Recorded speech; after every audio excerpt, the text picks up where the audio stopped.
श्री कृष्ण गोविंद हरे मुरारे हे नाथ नारायण वासुदेव जिह्वे विवस्वमृतमे तदेव गोविंद दामोदर माधवेति। ओम नमो भगवते वासुदेवाय। जय जगन्नाथ दर्शक बंधु, पवित्र श्रीकृष्ण जन्माष्टमी भाद्रव कृष्ण पक्ष अष्टमी तिथि। यह दिन पूर्णावतार प्रभु श्रीकृष्ण आविर्भाव होते यही धरा पृष्ठ। तेणु से ही कथा को स्मृतिचारण करी प्रत्येक वर्ष भाद्रव कृष्ण पक्ष अष्टमी तिथि आम श्रीकृष्ण जन्माष्टमी पालन करिथाउ। तेबे चलित वर्ष 2025 मसीह जन्माष्टमी आम केउं दिन पालन करवा, किपरि पालन करवा से संपर्क में आसतु भिडियो आज आलोचना करवा। जहाँ अनेक लोकंकर द्वंद्व रही मनरे जे चलित वर्ष अगस्ट 15 तारिख बा अगस्ट 16 तारिख यही दुईटी दिन मध्यरु केउं दिन आम स्मार्तवते श्रीकृष्ण जन्माष्टमी पालन करवा एवं वैष्णव मते जन्माष्टमी को पालन करवा।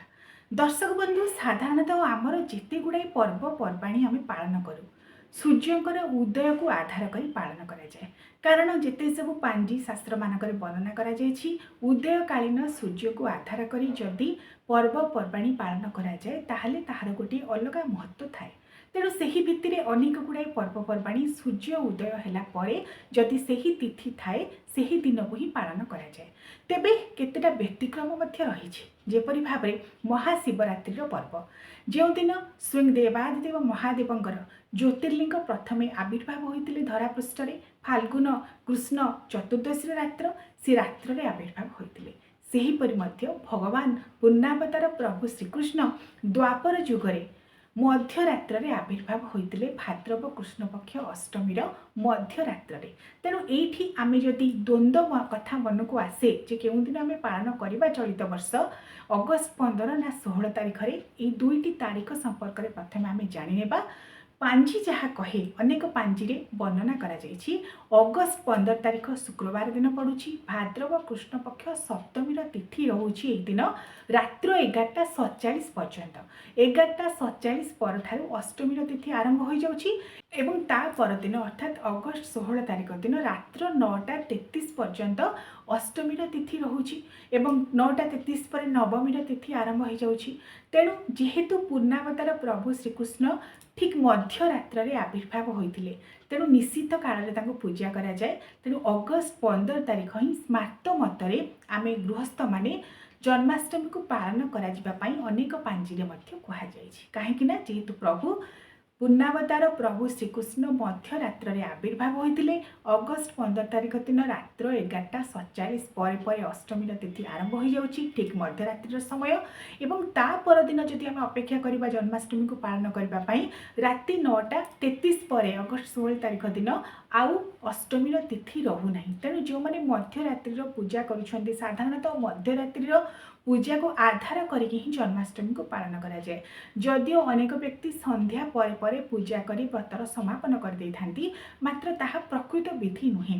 प्रकृत विधि होछि मध्यरात्रि प्रभुंकर आविर्भाव परे तांकर पूजा अर्चना करा जाए, तांको अभिषेक करा जाए। अनेक मंदिर मानकर मध्ये आपण माने देखुथिबे मध्यरात्रि प्रभुंकर एही समय पूजा करा जाए, अभिषेक करा जाए। श्रीकृष्णंकर जन्म नीति एही समय पालन करा जाए एवं ता परदिन सूर्योदय परे ही जन्माष्टमी पालन करा जाए। तेणु मनरे कौनसी द्वंद्व न रखी दर्शक बंधु चलित वर्ष अगस्ट 15 तारिख शुक्रवार दिन ही आम श्रीकृष्ण जन्माष्टमी को स्मार्त मते पालन करवा एवं जो मैंने वैष्णव धर्म रे स्वतंत्र भाव में दीक्षित वैष्णव मते बोली जहाँ को कहा जाए से माने जेहेतु ता परदिन जन्माष्टमी को पालन करते सूर्यंकर उदय तिथि को आधार करी से माने अगस्ट 16 तारिख दिन जन्माष्टमी को पालन करेंगे। एबे आसंतु जानिबा प्रभुंकर जन्माष्टमी पालन समय केते गुड़ाए विशेष नीति नियम को आम मानिबा केउ विधि पूजा करवा। जेहेतु प्रभुकर आविर्भाव दिवस प्राकट्य दिवस यही दिन प्रभु द्वापर जुगरे आविर्भाव होते देवकी और वसुदेवंकर कोଳରେ आविर्भाव होते नंद यशोदा मध्य पितामाता। तेणु उभय ब्रज वृंदावन मथुरा और भारतवर्षर प्रत्येकटी कृष्ण मंदिर रे विशेष भाव में आम महाप्रभु श्री जगन्नाथ श्रीमंदिर में कृष्ण जन्मनीति यह दिन विशेष भाव में पालन कराए। प्रत्येकटी राधाकृष्ण मंदिर प्रत्येकटी श्रीकृष्ण मंदिर एवं आमर घर मानक आम उपवास कर प्रभुंर जन्मनीति को पालन कर। तेबे जन्माष्टमी जो मैंने पालन करने को इच्छुक केउं विधि बा केउं नियम यह पालन करेंगे। दर्शक बंधु आमर शिवरात्रि एवं एकादशी उपवास परी जन्माष्टमी उपवास आम जदि पालन करवा जन्माष्टमी नीति कथा देखा 3 दिन व्यापी उपवास करा जाए। जन्माष्टमी पूर्व दिन एक बार आपण मैंने पालन करेंगे। मध्याह्न समय गोटे थर अरुआ अन्न भोजन करेंगे। संध्या समय आउ संध्या समय रात्र समय आउ अन्न ग्रहण करेंगे नहीं। फलमूल पूरी परोटा ये सब ग्रहण करेंगे। जन्माष्टमी दिन आपण मैंने चाहिए निर्जल उपवास करेंगे बा जल ग्रहण कर फलमूल ग्रहण कर उपवास करेंगे। यही दिन अन्न ग्रहण करा जाए नहीं एवं आपण मन जदि रही न पारे ताहले पूरी परोटा फलमूल ये सब को ग्रहण कर उपवास करेंगे। मात्र जहाँ निर्देश दि जाए सात्विक भाव में यही दिन रही किछि पणा फलमूल ये सब को ग्रहण कर ही प्रभुंकर आगमन को अपेक्षा करा जाए। सेथिपाई उपवास पालन करा जाए। जेहेतु अनेक कष्ट सहिबा परे देवकी वसुदेव तांकर अष्टम गर्भरे पूर्णावतार प्रभु श्रीकृष्ण आविर्भाव होइथिले। देवकी मनर कषण जानिले प्रभु नारायण। तेणु प्रभुंकर थरा आगमन उद्देश्य व्रत उपवास रखा जाए एवं सात्विक भाव में फलमूल पणा पानी ये सब ग्रहण कर आपण मैंने उपवास रखिए। चाहिए निर्जला उपवास रखिपारे। तेबे जन्माष्टमी प्रथम विधि हूँ प्रातः काल स्नान सारे सूर्य देवता को जल अर्घ्य प्रदान करेंगे। ठाकुर घरे जहाँ आपणकर नित्य दैनंदिन पूजा अच्छी करेंगे। प्रभु बालगोपाल जितेबाला आपण मैंने पूजा करुँच स्नान कराइबा समय मंत्रटी को उच्चारण करेंगे जहाँ हूँ अष्टादशाक्षरी गोपाल मंत्र। ओम क्लीं कृष्णाय गोविंदाय गोपीजन वल्लभाय नमः। यही मंत्र को उच्चारण करी आपण मैंने भोग दे पारे नैवेद्य दे पारे स्नान कराई पारे पूजा विधि जो जो नीति रही से समय मंत्रटी को उच्चारण करेंगे। ता सहित ओम नमो भगवते वासुदेवाय यह उच्चारण करेंगे। जेहेतु यही दिन बालगोपाल जन्म व आविर्भाव दिवस बालगोपाल को स्वतंत्र भाव में पंचामृत अभिषेक कराइबे। आम वर्ष सारा प्रभु बालगोपाल को रखी पूजा करिथाउ। प्रत्येक दिन तांकर जदि पित्तल मूर्ति रखि थाउ ताहले तांको स्नान कराई थाउ।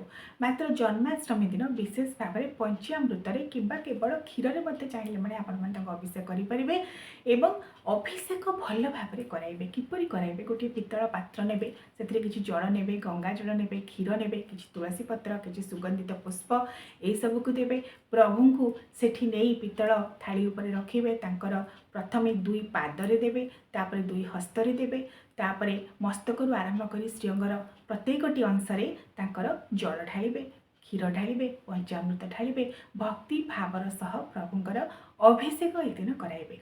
आमर हिंदू सनातन शास्त्रीय धारारे जतबेले देवी बा देवतांकर जन्मदिन प्राकट्य दिवस बा आविर्भाव दिवस पड़े विशेष भाव में अभिषेक बा स्नान करा जाए। तेणु जन्माष्टमी दिनटी प्रभु श्रीकृष्ण शिशु स्वरूप तांकर बाल गोपाल को विशेष भाव में पंचामृत स्नान घरे कराइबे। सकाळ पूजा समय जो मैंने रात्र पूजा करुछंती मध्यरात्र पर्यंत अपेक्षा करी पूजा करने को चाहते मध्यरात्र प्रभुंकर जितेबाला जन्म नीति अनुष्ठित कराइबे जन्म जितेबाला सी हो सारे तापर विशेष भाव में प्रभु को अभिषेक कराइपारे मध्यरात्र। ताहा हूँ जन्म पर अभिषेक नीति। मात्र सकाळ समय आपण मैंने चाहिए घरे प्रभु को अभिषेक कराइबे पंचोपचार विधि तांको पूजा करेंगे एवं संध्या समय प्रभु उद्देश्य पंचोपचार विधि पूजा करेंगे। गंध पुष्प धूप दीप नैवेद्य दे पूजा करेंगे। यही दिन प्रभु बाल गोपाल को विशेष भाव में मुकुट माली आनी स्वतंत्र भाव में वस्त्र विशेष भाव में पीत वर्णर वस्त्र बा कृष्ण रंगर वस्त्र देवे। कला रंगर वस्त्र देवे नहीं कृष्ण अर्थात बैगणी रंगर वस्त्र ताहा अतीव प्रिय कारण तांकर वर्ण नीलवर्ण नव नीरद सुंदर बोली कहुए। तेणु पीत रंगर वस्त्र बा कृष्ण रंगर वस्त्र आपण मैंने देवे अन्य जो रंगर वस्त्र आनी देवे माली मुकुट को देवे। विशेष भाव में सी जेहेतु आभूषण प्रिय स्वयं श्रीहरि नारायण विष्णु आभूषण प्रिय अलंकार प्रिय विष्णु बोली कहुए। तेणु विशेष भाव में श्रृंगार करेंगे एवं चंदन देवे गंध बा चंदन को देवे श्वेत चंदन पुष्प धूप दीप नैवेद्य आपण मैंने कोरा दे पारे लड़ू दे पारे क्षीर दे पारे खीरी दे पारे ये सब भोग को दे आरती दे प्रभु को पंचोपचार विधि पूजा करेंगे एवं संध्या समय जितेबाला पूजा करेंगे से ही विधि पूजा करेंगे। अनेक व्यक्ति संध्या समय पूजा करने पर उपवास को भांगी दे था। मात्र साधारणतः ତା ପରଦିନ ସୂର୍ଯ୍ୟୋଦୟ ପରେ ପ୍ରଭୁଙ୍କ ଉଦ୍ଦେଶ୍ୟରେ ପୁନର୍ବାର ଭୋଗ କରି ତାପରେ ଜନ୍ମାଷ୍ଟମୀର ଉପବାସ ପାଳନ କରିବା ପାଇଁ ବା ଭାଙ୍ଗିବା ପାଇଁ ନିର୍ଦ୍ଦେଶ ଦିଆଯାଇଛି। ତେଣୁ ଆପଣମାନଙ୍କ ସୁବିଧା ଅନୁସାରେ, ସାମର୍ଥ୍ୟ ଅନୁସାରେ, ଶ୍ରଦ୍ଧା ଅନୁସାରେ ଆପଣମାନେ ଯଦି ଚାହିଁବେ ସନ୍ଧ୍ୟା ପରେ ଉପବାସକୁ ଭାଙ୍ଗି ପାରିବେ। ମାତ୍ର ଯଦି ତା ପରଦିନ ସକାଳେ ଆପଣମାନେ ଉପବାସକୁ ଭାଙ୍ଗୁଛନ୍ତି ତାହେଲେ ତାହା ଆହୁରି ଭଲ। ମଧ୍ୟରାତ୍ର ପର୍ଯ୍ୟନ୍ତ ଅନେକ ବ୍ୟକ୍ତି ଅନିଦ୍ରା ରହି ମଧ୍ୟ ପ୍ରଭୁଙ୍କର ଧରା ଆଗମନକୁ ଅପେକ୍ଷା କରିଥାନ୍ତି। ମଧ୍ୟରାତ୍ରରେ ମଧ୍ୟ ଶ୍ରୀକୃଷ୍ଣଙ୍କର ବିଶେଷ ଭାବରେ ପୂଜା ଅର୍ଚ୍ଚନା କରାଯାଏ, ମନ୍ଦିରମାନଙ୍କରେ କରାଯାଏ, ଘରମାନଙ୍କରେ ମଧ୍ୟ କରାଯାଏ। ତେଣୁ ପ୍ରଭୁଙ୍କର ଜନ୍ମ ନୀତିକୁ ପାଳନ କରିସାରିବା ପରେ ତାଙ୍କୁ ସ୍ୱତନ୍ତ୍ର ଭାବରେ ଝୁଲଣରେ ଝୁଲାଇବେ। ଯିଏ ସୃଷ୍ଟିକୁ ଝୁଲାଉଛନ୍ତି ସ୍ୱୟଂ ଶ୍ରୀହରି ନାରାୟଣ ବିଷ୍ଣୁ, ସେ ନିଜେ ଯେତେବେଳେ ସ୍ୱୟଂ ବାଳଗୋପାଳ ରୂପରେ ଶିଶୁ ସ୍ୱରୂପରେ ଧରାକୁ ଆଗମନ କରୁଛନ୍ତି ତାଙ୍କର ସ୍ୱାଗତ ପାଇଁ, ତାଙ୍କର ଆଗମନ ପାଇଁ ଏବଂ ତାଙ୍କର ପୂଜା ନୈବେଦ୍ୟ ଅର୍ଘ୍ୟ ତାଙ୍କୁ ସମର୍ପଣ କରି ତାଙ୍କର କୃପା ଭିକ୍ଷା କରିବା ପାଇଁ ଅନେକ ବ୍ୟକ୍ତି ମଧ୍ୟ ଉପବାସ କରିଥାନ୍ତି, ପୂଜା ଅର୍ଚ୍ଚନା କରିଥାନ୍ତି, ନିଜର ଭକ୍ତି ନୈବେଦ୍ୟ ଅର୍ଘ୍ୟକୁ ସମର୍ପଣ କରିଥାନ୍ତି। ଆଗକୁ ଆସୁଛି ପବିତ୍ର ଶ୍ରୀକୃଷ୍ଣ ଜନ୍ମାଷ୍ଟମୀ। ଆପଣମାନଙ୍କୁ ଏହି ଅବସରରେ ଅନେକ ଅନେକ ଶୁଭେଚ୍ଛା ଏବଂ ଅଭିନନ୍ଦନ। ଓಂ ନମୋ ଭଗବତେ ବାସୁଦେବାୟ। ଓಂ କ୍ଲିଂ କୃଷ୍ଣାୟ ଗୋବିନ୍ଦାୟ ଗୋପୀଜନ ବଲ୍ଲଭାୟ ନମଃ।